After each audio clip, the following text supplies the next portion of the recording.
Mas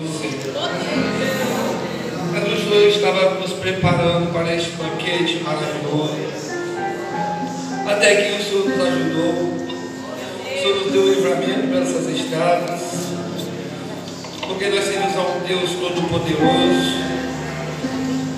E quando eu cheguei aqui, o Senhor está neste lugar. O Senhor usou as tuas filhas, os teus louvores, a tua palavra.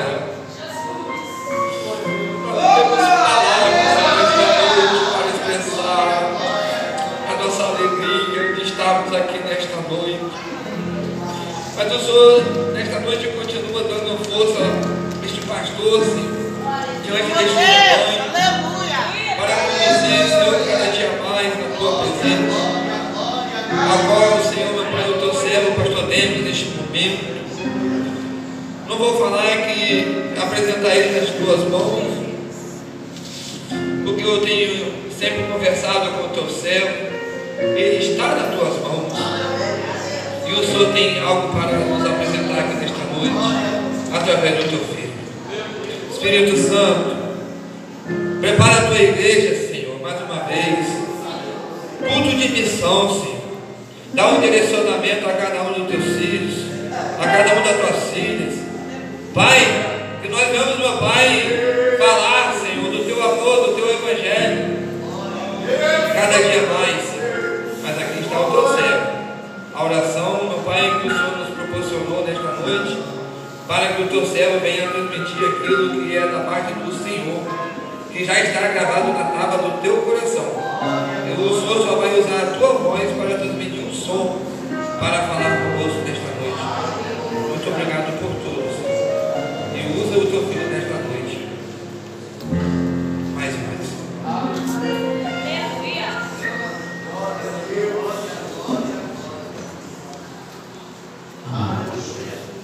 Quero cumprimentar a amada Igreja de Cristo com a paz e a graça do nosso Senhor Jesus. Eu me encontro muito alegre, eu não canso de repetir sempre quando eu venho nesta casa, que foi aqui que tudo começou. Foi aqui que eu aceitei Jesus, foi aqui que eu me casei, foi aqui que eu fui ordenado, separado para o ministério. E foi aqui que em uma consagração com a nossa irmã Maria, né, que fazia o café da consagração, e que nos antecedeu no dia de ontem o pastor Genilson, né, também os demais irmãos, o nosso saudoso pastor Salvador, juntamente com o pastor Daniel, que na época estava junto com ele auxiliando. E foi nessa consagração no domingo que eu citei Isaías 6. Eis-me aqui, Senhor, envia-me a mim. Eu louvo a Deus, eu tenho gratidão a Deus por esta casa e por esse ministério, porque foi aqui que eu aprendi o que hoje eu sei, amém? E foi daqui que depois Deus enviou a gente para um campo missionário, cujo nós estamos ali já há 5 anos, em São Francisco de Itabapoana, em uma obra missionária na divisa quase, né, pode-se dizer, do Espírito Santo.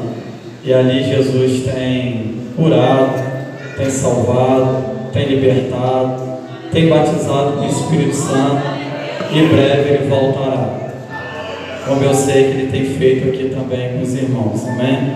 Eu convido os irmãos a abrir onde está a divisa, que com certeza nós vamos respeitar ela, porque Deus revelou ao irmão essa divisa, e é nela que nós vamos ficar.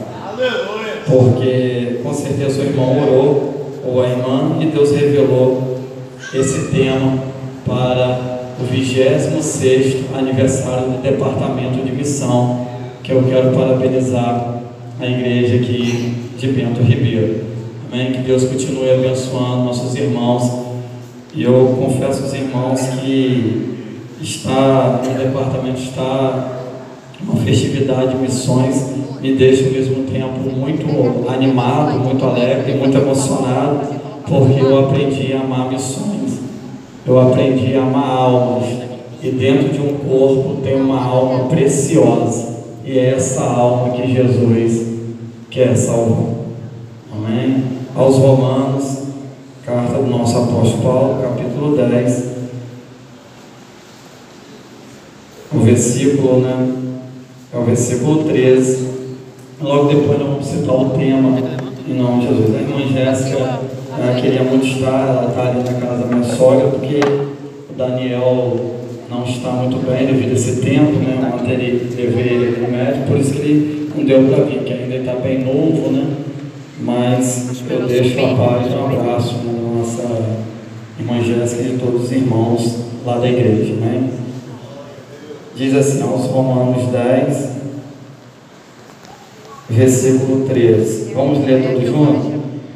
1, 2, 3. Porque todo aquele que invocar o nome do Senhor será salvo. Como, pois, invocarão aquele quem não creram?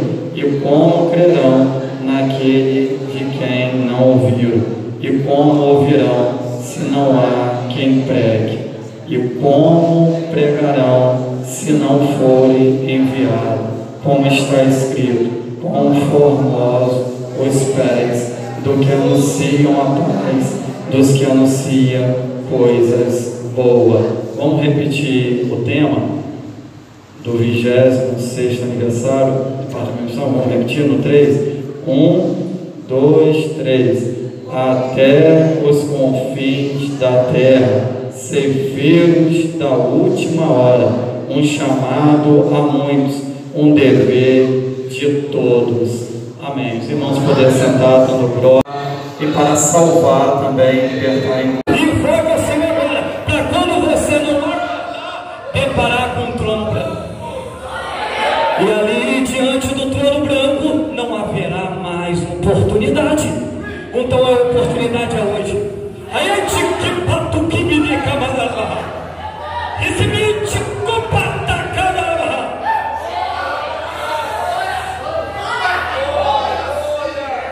E assim, invoca o Senhor. Não tenha Ele somente como seu Salvador. Aí Pedro vai dizer assim: e todos que aceitaram, deu-lhe o poder de ser não só Salvador, mas Senhor de todos os povos e nações, etnia e raça. Ele é Senhor e Salvador. Quem? Jesus Cristo, o Messias, o Filho de Deus. E quantos pode agora esse Senhor? Tem gente que não pode ser chamado de Senhor, mas Senhor é um pronome de tratamento, de respeito.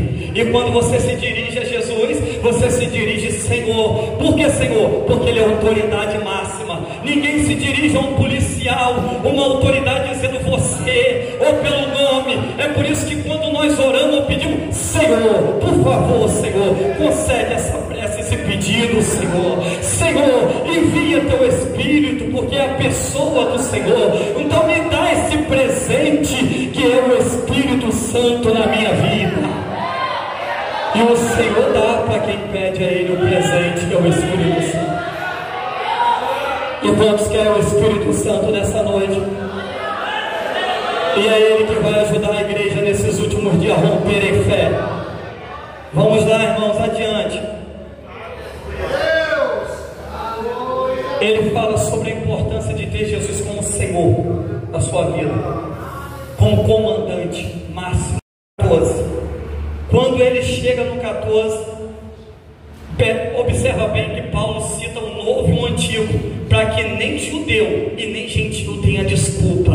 Ele pega tanto o judeu ortodoxo, como ele pega, olha a sabedoria do homem. O homem era poliglota, o homem aprendeu no pé de Gamaliel, mas ele disse que ele botou os conhecimentos humanos como esterco, porque como nós estamos lá no interior, nós sabemos que o esterco serve para adubar. Então ele disse: tudo que eu aprendi humanamente eu estou adubando, mas o poder de Deus, a excelência dele, a autoridade dele, é ele que faz acontecer. E ele ganha gregos, judeus, que sabedoria. Aí antes que chega ele diz assim: Deus quer salvar todos. Você é judeu, Deus quer te salvar. Como? Através de Jesus. Ele é o Messias, Ele é o Senhor aguardado. E você, grego, que está filosofando, acreditando em coisas inanimadas que não são verdade, Jesus também é o Deus e Senhor dos gregos. Aceite esse Senhor. Então ele ganha o judeu, ganha os gregos, e ele tem esse tipo de crente na igreja de Roma.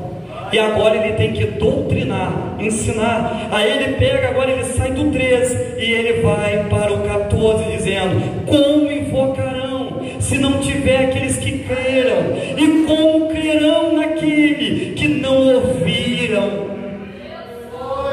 Aí sabe quem ele invoca agora? Quem ele chama agora? Ele não chama profeta pequeno não, né? Chama pequeno, chama grande. Porque dependente do tamanho do livro, profeta pequeno ou maior, Joel considerado profeta menor por causa da quantidade de versículos e capítulos. Agora ele chama, sabe quem? O profeta maior. Por 14 ele chama o profeta Isaías. Ele chama o profeta Isaías para concordar com o que ele está falando no 14. E ele chama Isaías e cita exatamente Isaías. Isso tudo Deus foi me dando essa revelação à noite. E ele chega em Isaías, ele faz uma... Aí repete comigo nessa noite. Paulo, no capítulo 14, ele faz várias perguntas. Mas sabe qual é a pergunta?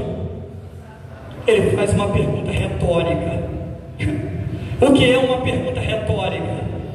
No capítulo 14 ele faz uma pergunta retórica. Olha o que ele vai dizer, eu vou ler de novo. Olha a pergunta retórica dele, ó, no capítulo 14. Como, pois, vão invocar se não sabe quem crê? Como crerão se não tem quem pregue para eles? Como ouvirão? Aí depois diz, e como ouvirão se não há quem pregue? Ele faz uma pergunta retórica. E qual é a pergunta retórica? Repete comigo. Ele sabe a resposta, entendendo a mensagem.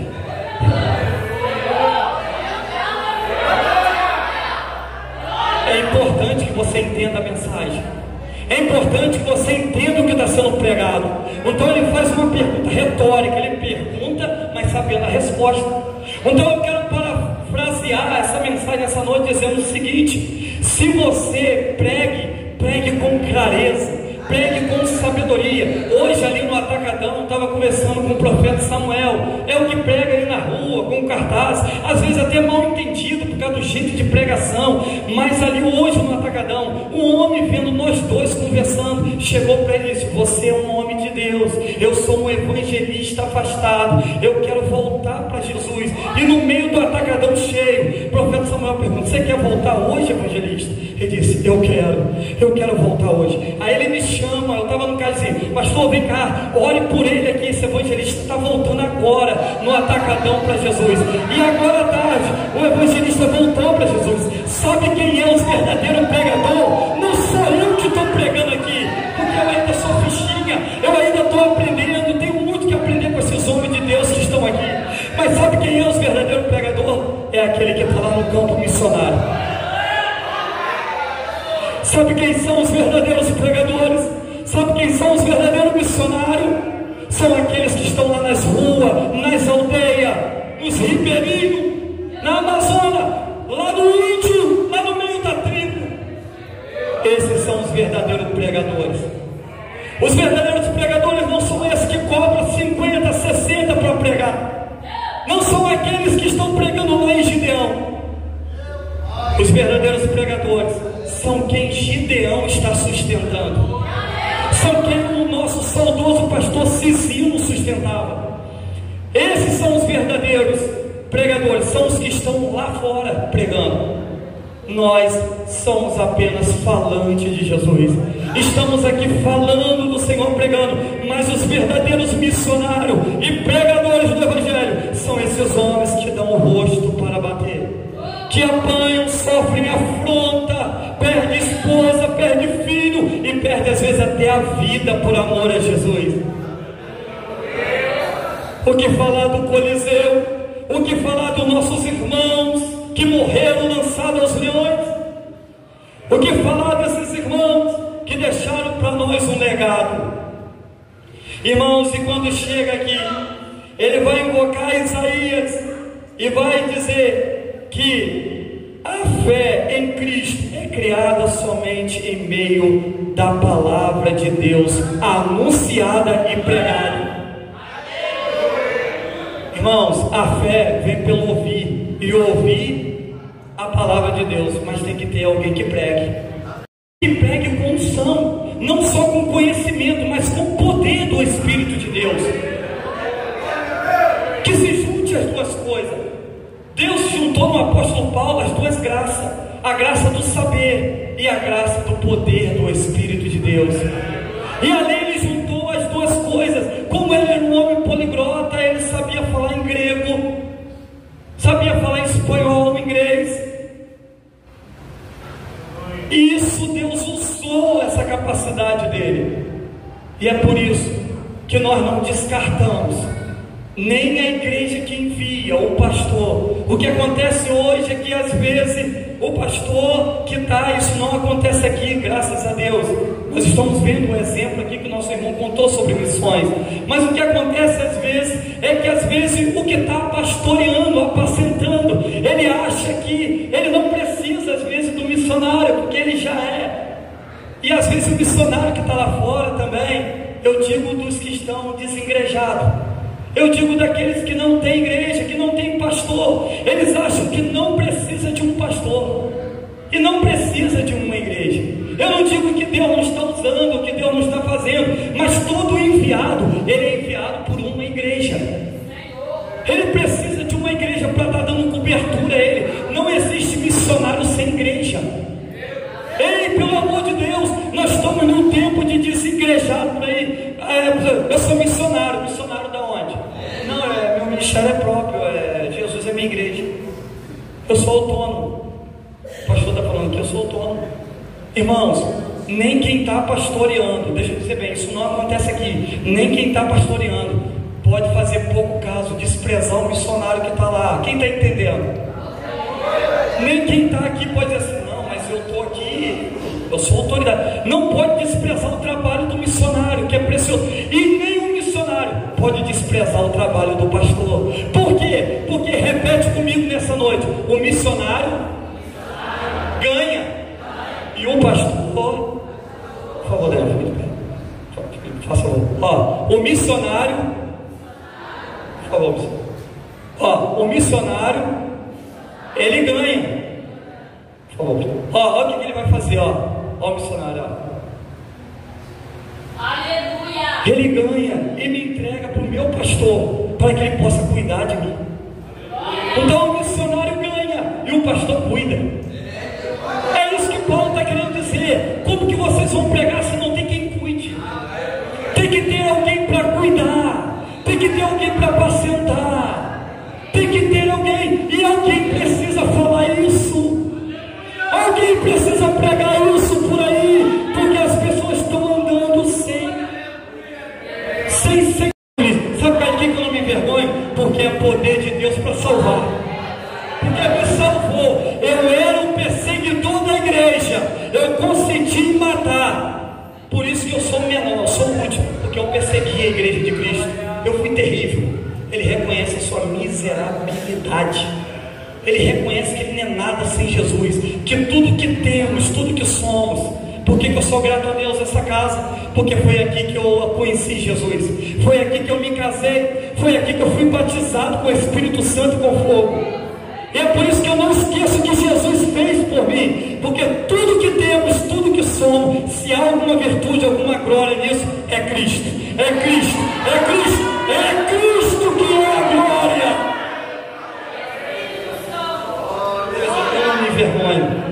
Eu não me envergonho grego, nem judeu. Por quê? Porque o evangelho é poder para salvar judeu e poder para salvar os gregos. Porque Deus é rico, Ele é rico, Ele salva tanto o judeu como o grego, Ele salva todo, porque Ele é rico na graça. Ele é rico na graça, na multiforme graça dEle. Ele é rico para salvar. E nessa noite, se você está afastado, você que está sentindo o Espírito Santo no teu coração, você que desviou, eu estou falando para a dracma perdida. Quem é a dracma perdida de Lucas 15? É aquele que está dentro da casa, mas ainda não se achou. É o filho do crente que ainda não aceitou Jesus, que sabe que é filho, é neto de Abraão e filho filho de Isaac, mas ainda vive como Jacó. E Deus hoje quer tirar você de enganador, usurpador, para ser Israel de Deus. Eu estou pregando nessa noite a dracma perdida. É para aqueles ainda que não resolveu se vai ou se fica, se está dentro ou se está fora. Eu estou pregando para a dracma perdida, que está dentro da casa, mas hoje está sentindo e quer fazer uma aliança com Deus, como Jacó fez.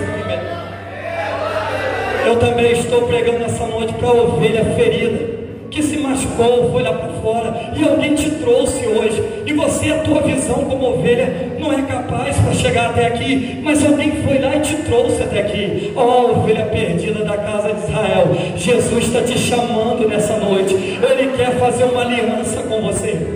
E eu sei que já tem pessoas chorando nessa noite, já tem pessoas que Deus está visitando nessa noite. E a terceira pessoa que eu quero pregar nessa noite é para o filho pródigo.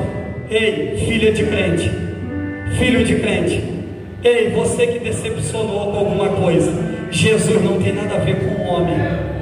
Jesus não tem nada a ver.